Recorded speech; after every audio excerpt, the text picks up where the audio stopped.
Nagbabalik po muli ang inyong lingkod at nagbabalita ng mga balitang dapat nating malaman dito sa ating bansa.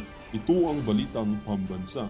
Ating ngang matutunghayan sa channel nito kung ano ang nangyayari sa loob ng ating gobyerno at syempre tumutulong na rin sa ating mga mamamayan na malaman ang katotohanan dahil mayroon tayong karapatan na malaman ang tunay na nangyayari sa ating bansa. Ngunit bago natin panoorin ang balita, huwag niyo pong kakalimutan na mag-subscribe sa ating channel at pindutin ang notification bell para lagi kang maging updated sa ating mga bagong videos na ina-upload araw-araw.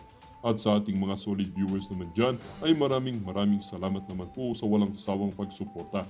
At syempre, huwag din pong kakalimutan mag-iwan ng like at i-share ang ating mga videos. At kung mayroon ka naman pang opinion, ang ating comment section ay bukas para sa inyong mga hinaing. Ito na nga mga kaibigan, ating panoorin ang buong video. Salamat po muli and God bless!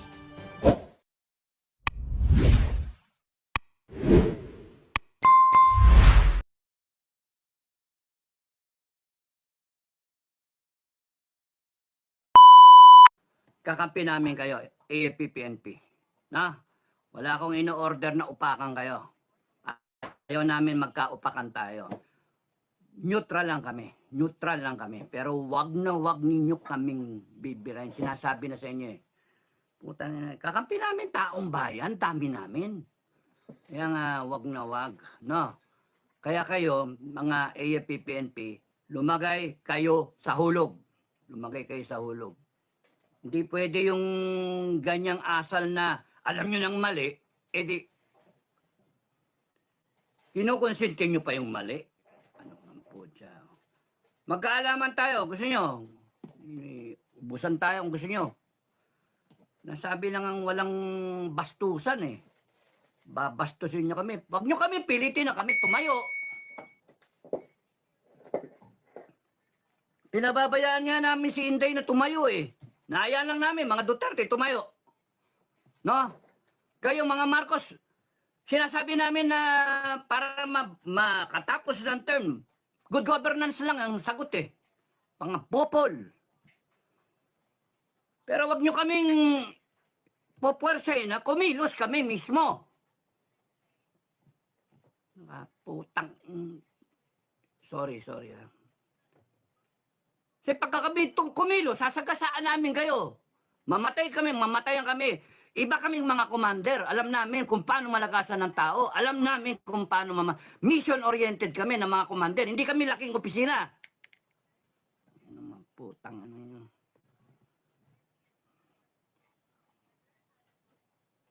Ano kala nyo sa amin? Lambutin? Putang ano. Sinabi na sa inyo, huwag niyong gagalawin yung mga commander namin eh. Pagka ginalaw niyo yung mga commander namin, strike 1 kayo ha, strike 1. No, strike 1. Papabutin pa ba sa strike 3? Ewan ko. Kaming tirahin nyo kami ni Bukay. Kaming tirahin nyo. Pagka namatay kami, automatic yan. Lahat ng commander namin, automatic yan. Upakan, ubusin lahat kayo. Kayo, wala kayo, mga kriminal, kayo, mga may kasalanan sa bansa. Ubusin kayong lahat. Hindi na kinakailangan declare ang death penalty, automatic na yung death penalty na. Papatayin nyo kami ni Bukay, titirahin nyo kami. Namputya kayo. Kung kayo, pwede kayong mag-mode of self-preservation, kami rin. Hindi sa libro ninyo na yun lang, kayo lang nakakabasa ng libro nyo, kayo lang pwedeng self-preservation, kami hindi pwede. Kaya sinasabi sa inyo eh. Ilang beses namin sinasabi sa inyo, ayaw namin makialam dyan sa mga politika na yan kasi bastusan eh. No? Puta ng mga politika natin gago talaga eh. Pag ako talaga masunod eh, upakan ko talaga lahat kayo, house arrest, no? Ayop kayo, gago kayo. Sinira nyo Pilipinas eh. Kaya may problema tayo eh. Ay, nako. Maraming salamat. Bukas na yung tindahan. Haba na naman. Mahaba na. Uy, yan, malamig na ulo ko. Commander, my love. Commander Bukay. Yan, malamig na ulo ko. Commander, my love. Commander Bukay. Sorry, may ulo ka agad eh, no? Magandang umaga. Magandang hapon. Marian Sembra Cruz, good morning from London, Great Britain. Mary Fe Villa, watching from Hong Kong. God bless Supremo. Thank you, maraming salamat. Mel Bruins, good day, Sir Dado. Thank you. Nimpa Nersa, good afternoon, Captain Dado. Puta, pasimple pa itong ano, no? AFP. Pasimple pa eh. Pusang alos. Nantoko ah. Kaya mga commander, okay lang yun. Basta, the commander should always be informed. Informahan nyo ako, o kaya si Commander Bukay. Kung hindi kayo ano sa akin, at least doon kayo kay Commander Bukay mag-inform. Ang punto, the commander should always be informed. Maraming salamat doon sa nagsabi sa akin na ng info na gano'n, ano. Maraming salamat. Ngayon, basta alam namin, may kumakausap sa inyo. Sige, sakyan natin. Kuhanin nyo na yung pera. Bigyan ng pera. Tapos gawin natin pondo. Bilhin natin armas. Bilhin natin ng bala at armas. Mga lintik na yan ang iniisip nila. Self-preservation, tayo iniisip na nga natin depensa ng Pilipinas. Anytime pwede magkagulo. November 1, November 5, 5 araw. No. So anything can happen now, today. Anything can happen from now hanggang November ek-ek. Naguluhin yung West Philippine Sea. No? Everybody is on break. Everybody sa sementeryo. Kami ayaw na yung punta sa sementeryo. Ayaw na yung pumunta. Tsaka na lang. Tapos nun ganyan yung... So anytime, pwedeng guluhin. Wala, yung buta na yung ano, yung Senate hearing, yung ano na yan, congressional hearing na yan, ano yan, Quadcom, Tuwadcom, wala yan. Buta na yan, wala nang ano yan, wala nang silbi yan. Sira si Fernandez, tsaka si si Abante, lahat yan. Kasi pagka nagawa nila yon, kausapin yung witness na wala man lang ng pasikreto, tapos ngayon, question mark na yun, kahit anong gawin nyo, kahit meron silang katwiran na sabihin, babalik rin pa nila ngayon to si Grijaldo. Wala na. Sirang-sira yung Quadcom. Congress, sirang-sira kayo. Kasi tingin nyo sa taong nabibili nyo lahat natapatan kayo ng isang Grijaldo. Hindi nyo kayang bilhin. O tanga. Natanga kayo. Tapos yun, bibirayin nyo. Ang simpatya ng PNP, yung matitinong PNP, yung simpatya, pupunta kay Grijaldo. Malaunan, fast forward time, malaunan. Si PNP pa yan At yari kayong lahat pagka yung umikot ang gulong Madam President, gawin natin ng PNP yan, habulin lahat ng tarantado, habulin lahat ng kriminal. Yan, hindi mabibili yan Ano na yan kilala na Pahay sa atin yung PNP. Siyempre, suporta lahat ng PNP matitinong sa kanya. At yung war on drugs na yan, war within the organization muna. Linisin muna yung PNP. Puta. Panay kasi bulok ang ano natin, ang politika natin. Tingnan mo puta na, ang lakas ng loob, I-offer, yung pag-offer na pwede ka pa maging general, ang lakas ng loob, ibig sabihin yung sindikato na talaga yan, na hanggang itaas, kaya na lang sungkitin. Kaya nilang, pwede kang magsabi na, pwede mag one-star general, pwede kang mag-general, kasi kaya nilang kausapin yung itaas at maglaglag ng promotion. Ay, nako. Tingnan yung ginawa nila kay Torre, di ba? Si Torre, naging general. Meron niyang mga pending case yata Ano tawag doon? Meron pang mga issue sa persona non grata. Tapos nun, sa Quezon City yata. Tapos ginawang regional sa Davao. At ngayon, si IDG. Mga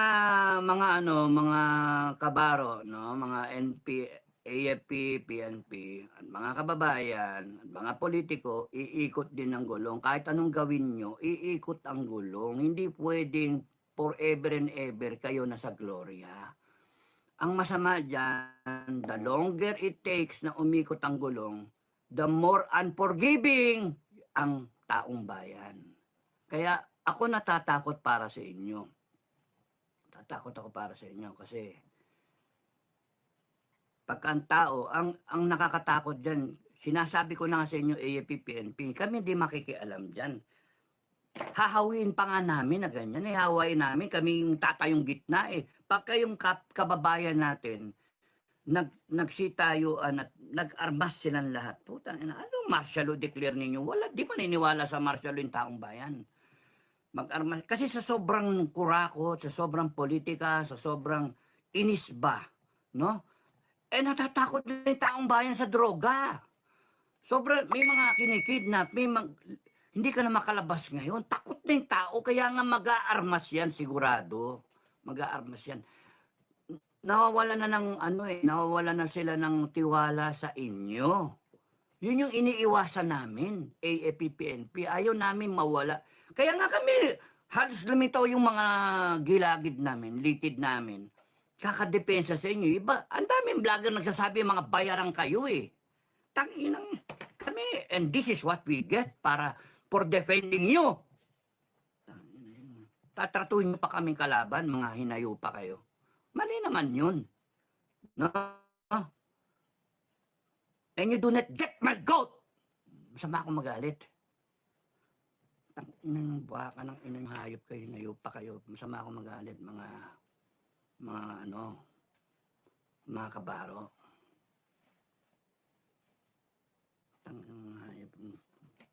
Bibili niyo ginagawa niyo yung style ng putang sila Fernandez at si Abante, ginagaya niyo. Ano ba kayo, congressman ba kayo?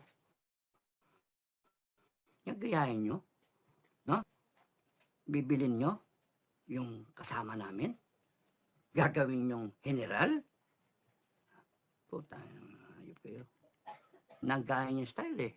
Isang ano lang eh, isang doktrina lang kayo eh. Paano yung mga nakakaya kayo?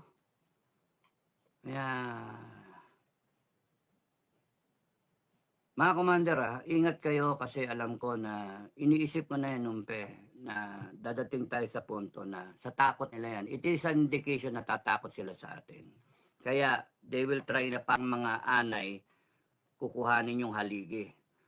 No? Alam nila hindi kami makuha ni Bukay eh. No? Yung una nga, tinatanong-tanong nga, inaano-ano kami, may mga kumukontak sa amin eh. No? Testing. Hanggang sa mista ako eh.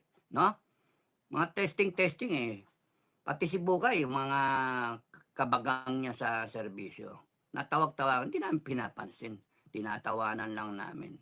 Sinasakyan lang namin. Ngayon, nakita nila sa The Manner by which nagbablog kami, hindi kami kayang bilhin. No? Yung nakakaano nga eh, hindi kami kayang bilhin. Ngayon, ang pupunta riyan, alam na namin yan, pag-usapan namin ni Bukay, yung mga commander natin, isa-isahin yan. No? Ayan na nga. But let me tell you, it is an indication na natatakot sila sa atin. Yun, kaya kinakailangan tayong operatan, traidorin, para malasog yung ma-shake up ang FGF. No? Kaya mga commander, ang requirement ko lang, the commander should always be informed pag kami lumapit sa inyo, kumausap sa inyo, katiting na offer, sabihin nyo sa akin. No? Because ang maliwanag na gusto kong ihatid sa inyo mga commander, Bukay, ako, hindi kami mabibili. Hindi kami, kahon. Hindi kami mamimera. Ha? Putang ina yan. Kasi nakasalalay dito, di ba alam natin, bansa natin, yun yung nakasalalay. Yung future ng bawat Pilipino, and that is priceless. Kahit anong offer, hindi po dyan. Hindi pwedeng mabastanting maganda pamilya mo, bigyan ka ng magandang chick, bigyan ka ng pera, mataba na bank account, etc. O posisyon, pangakuan ka ng posisyon sa gobyerno. Those are all earthly. Hindi mo pwedeng bilhin yung dangal na isang tao, yung dangal natin. Saka hindi mo pwedeng ipagpalit sa anumang offer. Priceless nga eh. Ang kinabukasan ng bansa natin. Yung kinabukasan ng 100 ilan tayo, 119 million Pilipinos. Yung iba dyan gago, yung iba dyan tanga. Problema pa natin ngayon kasi yan yung tumatanggap ng mga ayuda, yun yung mga sarili lang iniisip. Wala mang gagawa eh. 119 million Pilipinos talaga eh. Okay lang sa akin, patayin natin yung iba pagka kinakailangan. Okay, panoorin na lang natin. Pagka nakagera, hayaan mo siya. Mga gago yan eh. Hayaan mo lang. Ubusin niya na kalaban. Pero yung 119 million Filipinos, taken as a whole, hindi natin pwedeng isapalaran yung kinabukasan ng mga kababayan. Kaya nga, nagtitiwala kami sa mga napili nating mga commander na solid kayo. Huwag lang kayong maniniwala kung magsasawsaw sa utak ninyo na nabayaran na kami. O kaya nabayaran na si Metran. Kinausap na kami. No? Tayo nag-uusap. Tayo. Kaya huwag na huwag kayo na magpapatarantado sa utak ninyo ng mga gagong hinayupak na yan. Tandaan nyo na lang, nasa listahan natin silang lahat, di ba? Pagka nagkagulo, katay lahat sila. No? I will not hesitate. I will not. In fact, pwede na yung order ngayon eh. Oh, order. Basta pagka nagkagulo, pagka nagkaroon ng gera, hunt them down. Kaya nga sabi ko, prepare the OB, prepare the listahan para maintindihan. Prepare the listahan ng mga kurap para hindi na sila makaalis dito. Because yung airport, hindi na makakaalis yung mga yan. Whole departure na talaga. Cancel yung mga passport, etc. And then we will try them one by one. We will give them the benefit of the doubt na yung SALE nila magtutugma dun sa assets nila to the third consanguinity ng kamag-anak. No? Basta kamag-anak. Kahit third cousin, fourth cousin, o kaya kasintahan. Basta habulin natin. And meron silang chance na para hindi sila mamatay, no? Ibalik nila lahat ng kinulimbat nila. Balik nila lahat. Para na lang sila, exile. Kung natatakot silang patayin sila ng excruciating painful death. And you can just imagine kung kayo mga politiko, imagine niyo yung ibig ko sabihin. Excruciating, painful, no? Death. Kung kinakailangan kayong lagyan pa ng dextrose para lang mabuhay kayo. So that you will feel the pain. Isipin nyo, imagine niyo yun. Ngayon, kung ayaw ninyong mag-experience, kasi yung isang ganun, matulin walang mangyari. Gusto kong maramdaman ninyo yung sakit yung pain na binigay nyo sa bansa natin Ngayon, kung kunyaring ayaw nyo ng ganon at natatakot kayo, harapin nyo yun, pwede naman exile kayo. Exile. Exile. Buhay ka. Di ba? May pagkakataon kayo magbago. Sang-ayon sa doktrina ng mga religion natin, etc. Kung ano man sekto kayo, pwede kayong buhayin. Pwede kayong magbagong buhay. We will give you a second chance. But you cannot run for office anymore. You can live a life na in exile, no? Pag-iisipan pa namin kung saan kayo i-exile. Ay, nako, nakakainis na ulo tong ng grupo natong mga kriminal, mga addictus na kinurap lahat Kinurap. Kaya kung may matitinong sa AFP, I am hoping na lahat kayo matino. At saka sa PNP, kung may natitira pang matino sa PNP, alam ko marami pa. Kasi maraming sumang-ayon doon sa ginawa ni Colonel Grijaldo.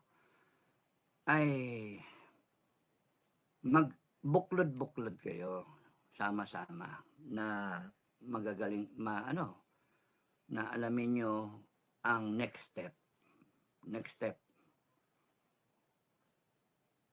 At yung magiging kilos ninyo. Definitely yung West Philippines na yan na guguluhin is not right. Maliwanag. Puta, anong gagawin ng mga dayuhan dyan? At anong gagawin natin na upakan natin kung if ever na magkaroon ng provocation, baka tayo pa mag-provoke. Mali yun. Ang lapit na natin, 5, Trump. Kung mananalo si Trump, hintayin natin, di ba? There is hope para maiwasan yung gera. Okay? So, Nimpa Nerse, good afternoon, Cap Dado. Mel Bruins, good day, Sir Dado. Marian Simbra Cruz, People Power na po. Hindi kami ang mag-initiate ng People Power, hindi FGF. Kayo, mga kababayan, kayo, mga pro Duterte, mga maisog, mga lahat ng naniniwalang mali itong administration. Pero mukhang ayaw ng taong bayan. Ibig sabihin, tama si Marcos.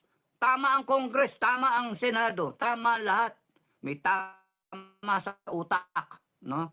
Lahat sila may tama. may tama silang lahat. So, ang mga kababayan natin, sa wala kayong pakialam, we deserve the country that we have. Yun lang. Sabi ko na nga you have a choice. BBM, Sara, you have a choice. You better stand up. You better decide because the longer that you make the choice, the more dangerous it becomes for the country and the people. Dangerous because of war, dangerous because of corruption, mabangkarote tayo. Dangerous because of yung illegal drugs. Imagine nyo, dangerous because of the resurgence of the CPP, NPA, NDF. Kaya ang laki ng kinakaharap natin, problema natin. Alam ng AAP nyo yan at ng PNP. Kaya nag-iisip-isip na ang mga AAP, PNP natin. Iniiwasan lang nila na yung radar ng gobyerno, mapokus sa kanila. May mga posisyon din to at may mga karir. Pero mga kabagang, hindi pwede yung iiral yung takot na matanggal. Sila ang tanggalin dapat. Yung matarantado. Ba't putangin naman yan? Sino ba sila para... Sipin nyo, may pamilya kayo. May pamilya kayo, AFP, PNP. Anak ng tokwa. Yung pamilya nyo, mabibiktima ng CPP, NPA, NDF pagka nagkaroon ng cleansing. Pagka yan ang mga naupo sa gobyerno, may nakaupo na nga Nang putya naman. Tapusin na natin. May mga nakaupo. Paano natin tatapusin to? Yung question. Kayo alam nyo, kami hindi. Hindi, alam ko rin kung paano. Pero, bakit ako manguna? Hindi ako pwedeng manguna. Ayoko manguna. Kasi pag ako nanguna, ubos yan. Wala akong patawad. At least doon sa iba may patawad pa Si Metran nga, may marunong pang magpatawad Commander Bukay Ay, nako. Kasi I can be as ruthless as I can be. Kilala ko sarili ko. I can be as ruthless as I can be kasi nasubukan ko na. Nasubukan ko na. Kilala ko sarili ko. And I do not have that hesitation to give an order, no? Kaya nga relate ako kay Duterte. Kaya nga sinasabi ko yung Duterte ninyo, magaling yan. Parang sinabi ko, magaling ako. Joke, erase. Nakaka-relate ako kay Duterte. Because I see myself in the person. Older version Yung walang pakundangan na patayin nyo kung kinakailangan patayin. Huwag kayong magpapakatay. Bakit naman kayong iiyakan ko? At putang na, bibigyan nyo pa ako ng problema. Mga bata, bibigyan nyo pa ako problema at sasabihin ko sa mga asawa at pamilya ninyo na putang na, namatay. Bakit ganun?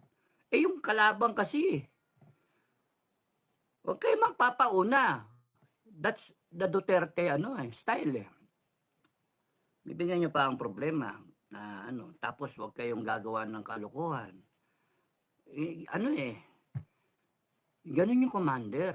At kahit mura yan na mura, he gets respect from the people, from his people. Kaya nga ABPNP, tama na yung kasi the longer na ito, delikado talaga tayo Sa totoo lang Delikado tayo kasi ang best bet ng Biden administration, Pilipinas Tayo bongbong Best bet, guluhin ang Asia.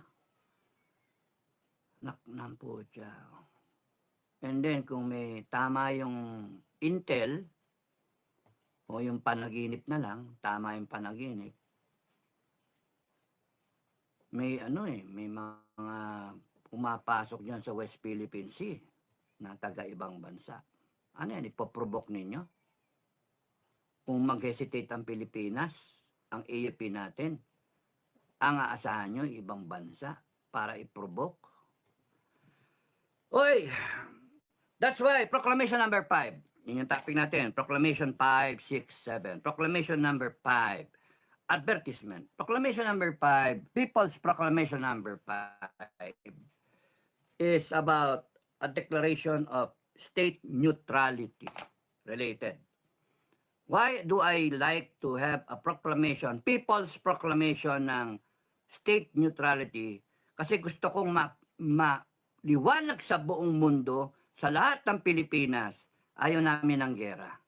We are therefore declaring state neutrality. Whereas do sa Constitution natin, we are not going to, war is not an instrument of foreign policy. Gusto ko magkaroon tayo ng declaration. Madam President, may I advise na magkaroon tayo ng declaration ng neutrality. Ng Switzerland or all those nations na neutral ng World War I, World War II. Ngayon sa pending na World War III, gusto ko dito sa Asia, tayo ang may proclamation na neutral tayo. Na kunyari yung lahat kayo nagpapatayan kayo. Pagdating nyo sa Pilipinas, bawal. Huhulihin namin kayo pag kayo nag-aawayan. Amerikano man o Russian, Chinese o Korean, North Korean, South Korean, Japanese, Taiwanese, etc. Dito kayo sa Pilipinas, magkapi-kapi kayo, mag-inuman kayo, pare-pare. Inom-inom tayo. Oh, pare-pare. Oh. Ganda ng beach natin. Doon kayo sa Boracay, gawin yung gusto nyo sa lahat ng beach. Ang dami namin beach. Magturista kayo. Gastusin nyo yung pera nyo dito sa amin. Para tumaas yung tourism namin, para magkatrabaho yung aming mga Pilipino, ang kapwa Pilipino. Pero I want this to be a neutral country. No to war. Magpatayan kayo, gusto nyo, pagpasok nyo sa Pilipinas, neutral kami. Ang magbarilan sa inyo, mag-away-away sa mga pulis namin at AFP namin ang kakaharapin. Okay? Yun yung gusto ko. Therefore, kung kunyaring meron tayong proclamation, People's Proclamation ng state neutrality, ibig sabihin nun, number 1, we have to abrogate the Mutual Defense Treaty. Abrogate, cancel, and all the other treaties na sa ibang bansa. Ang pwede natin gawing treaty, economic treaty, na medical treaty, climate change treaty, mga ganun ba, environmental treaty. Pero yung treaty ng mutual defense, no, yoko. No. Akin lang naman yan, ano? Yung mga walang pake, o yung mga Pilipino na magagaling na meron kayong ibang idea, di magsabi kayo kung anong gusto ninyong treaty, kung anong gusto ninyong proclamation, i-retain nyo yung mutual defense. You know why? Kung gusto tanggalin yung mutual defense, mga kababayan, ever since yung mutual defense treaty na yan nandyan, since 19, kailan ba yan? 19 kopong-kopong pa yan, no? Hanggang ngayon, we have not looked inward. Lagi tayong nakabase, nakadepende tayo sa ibang bansa, sa iba nating mga ka-allies. Kasi lagi tayong hindi kumakalas doon sa umbilical cord. Dapat putulin natin yung umbilical cord na yan para tayo tumayo bilang isang bansa, bilang Pilipino, na kaya natin tumayo na wala kayo. Kasi pwede naman natin kaibiganin lahat. Kung meron tumarantado sa atin, meron tayong Proclamation number 6. Okay? So, Proclamation number 5 muna. Abutin ko rin yung Proclamation number 6 ngayon, hanggang 7 nga ako eh. So, we abrogate the Mutual Defense Treaty. It will take 1 year, blah, blah, blah, blah. Dapat nagkataon yung panahon ni Presidente Duterte, he had it reviewed. But, the recommendation of the Defense Department was not to abrogate it. And I understand where they were taking off. Why? Because kitang-kita na yung nagiging aggressive na yung China, and we need the backup of the Americans. Kaya, hindi na lang.